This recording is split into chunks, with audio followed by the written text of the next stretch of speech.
नमस्कार दोस्तों। आज की हमारी कहानी है पिता ने सिखाया बेटे को सबक। अगर यह कहानी आपको अच्छी लगे तो प्लीज हमारा चैनल सब्सक्राइब करें। उफ पापा जी, आपने पूरा घर ही गंदा कर दिया। अभी अभी राधा ने पोछा मारा था और आपने चप्पलों के निशान छोड़ दिए। थोड़ी तो समझ होनी चाहिए आपको, आप बच्चे तो हैं नहीं। बहू रिया के मुंह से ये शब्द सुनकर अनिल जी हतप्रभ से खड़े रह गए।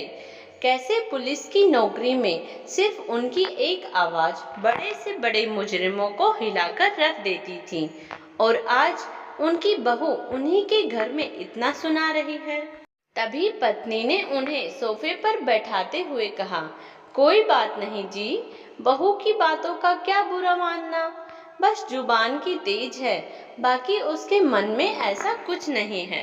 अनिल जी ने पत्नी की आंखों में देखा, जैसे पूछ रहे हो सच में, और फीकी सी हंसी उनके होठों पर तैर गई, लेकिन आंखों के कोर थोड़े से नम हो गए। सोफे पर बैठे बैठे ही सोचने लगे, कितने जतन से इस घर को खड़ा किया था, एक एक तिनका अपने हिसाब से रखवाया था इस घरौंदे का, ताकि सेवा अवकाश के बाद पति पत्नी सुविधाओं के साथ आराम से रहेंगे। लेकिन आज सारी दुनिया उनके कमरे तक सिमट गई है। कमरे से बाहर निकलो तो कितना कुछ सुनना पड़ता था। उन्हें हॉल के अंदर फायर पिट बनवाया था कि ठंड के दिनों में वहां आग के सामने भुनी मूंगफलियां खाएंगे। लेकिन मजाल क्या कि बहू कभी सर्दी में आग जलाने दे।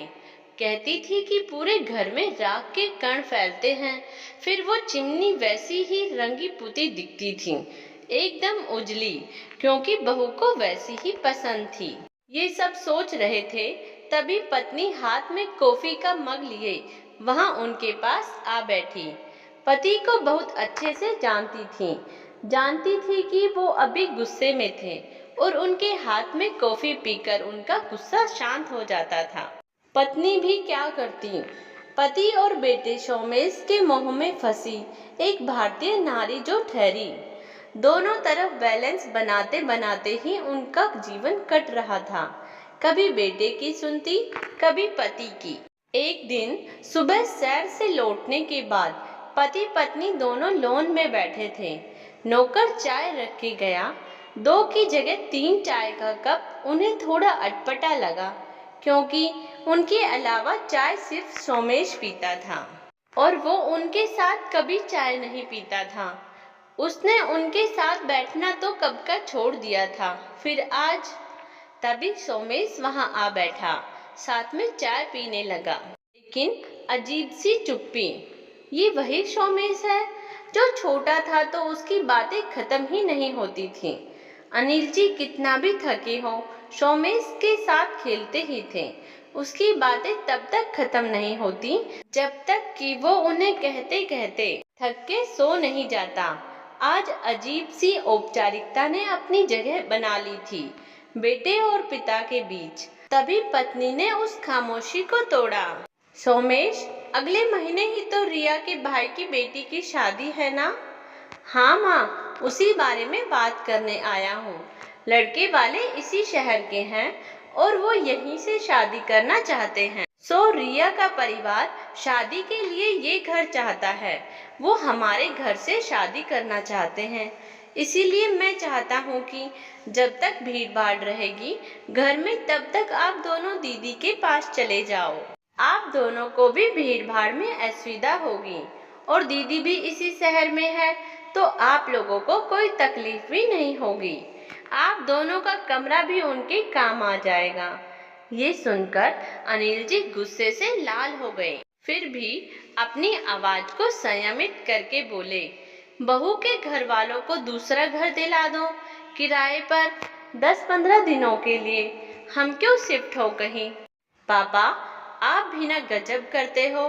रिया के घर वाले हैं, हमारे इतने बड़े घर के रहते उनके लिए दूसरा घर देखें। अब रिया ने उनसे कह भी दिया है, अब आप लोग अपना देख लो, वो यहीं आएंगे। कहकर सोमेश एकदम से अंदर चला गया। अंदर से बहू रिया की आवाज भी आने लगी, लग रहा था कि वो सब कुछ सुन रही थी और उसे अनिल जी की बात शायद अच्छी नहीं लगी थी। आज पत्नी की आंखों से आंसू बह रहे थे और अनिल जी ने उन्हें अपना कंधा दिया, जैसे कह रहे थे कि अभी मैं हूँ, सब ठीक कर दूंगा। दूसरे दिन शाम अनिल जी सैर से आए तो पत्नी ने बताया कि बेटा बहू और बच्चों के साथ छुट्टी बिताने अपने ससुराल गया और बिना बताए अनिल जी मुस्कुराने लगे और बोले, देख पगली, यही बच्चे होते जिनके लिए तू मुझसे लड़ती थी, जिनके लिए जाने कितनी रातें हमने जाग के बिता दी। आज वो हमारे घर से हमें ही जाने को कह रहे हैं। कोई बात नहीं, मैं भी इनका बाप हूँ, कहकर अंदर चले गए।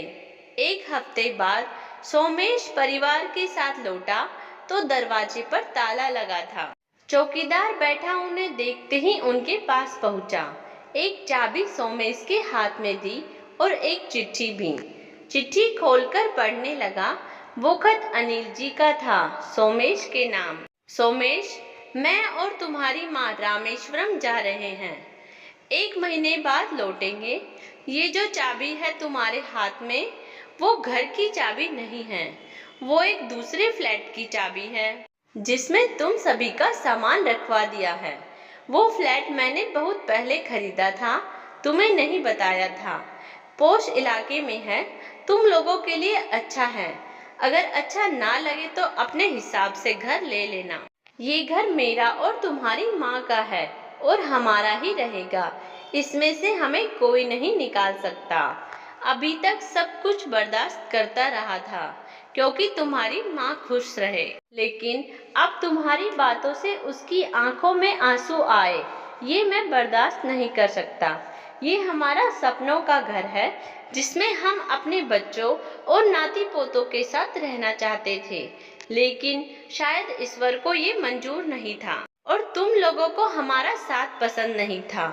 वो घर मेरे और माँ की तरफ से तुम लोगों के लिए आशीर्वाद स्वरूप है। इच्छा होगी तो रखना, वरना वापस कर देना। माता पिता होने के नाते हम अपना आत्मसम्मान नहीं खो सकते। हमारे बाद ये घर ट्रस्ट का होगा जो यहाँ वृद्ध आश्रम बनाएंगे। इस घर पर तुम्हारा या तुम्हारी बहन का कोई अधिकार नहीं होगा।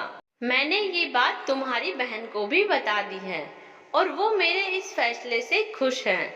उम्मीद है तुम भी होगे। तुम सब खुश रहो, तुम्हारा पिता। खत खत्म होते ही सोमेश जड़ हो चुका था। आंखों में आंसू थे, लेकिन ये पता नहीं कि वो आंसू पश्चाताप के थे या बड़े से घर को खोने का, या फिर एक एहसास के टूटने का कि पिता की जायदाद अंत में बेटे की ही होती है।